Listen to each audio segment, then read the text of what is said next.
Narodil jsem se v 89. se jménem Václav. Jsem mikrofonista. Nic nevytvářím, ale je mi to jedno.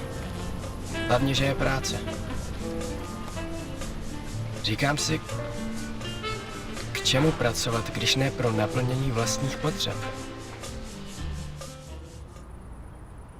Václave, já mám ideály a hlas. To by moc dobře. O ničem jiném než o tvých ideálech taky nemluvíme. Byl bys radši, kdybych byla němá.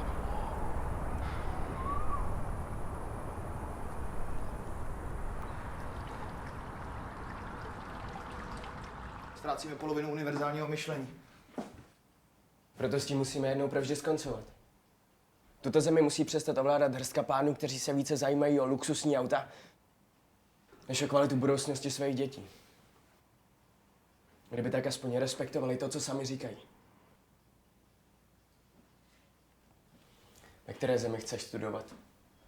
Změnilo by se něco, kdybychom nic nedělali? Potřeboval by si skoupit nový boty.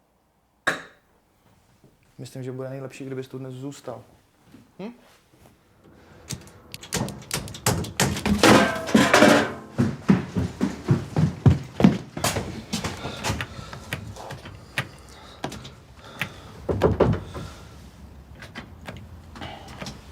Co zas? Pomohl bych vám. Tahle tramvaj se rozpadá celých těch 7 let, co jí řídím. Tady je každá pomoc marná.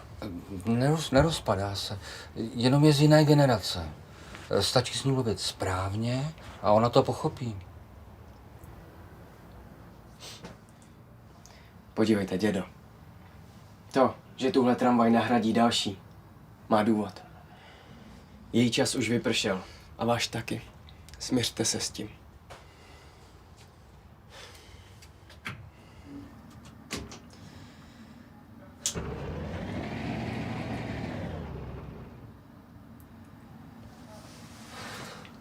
This here is a digital cinema package, DCP.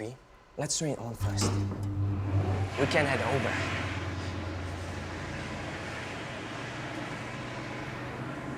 You can control everything through this computer.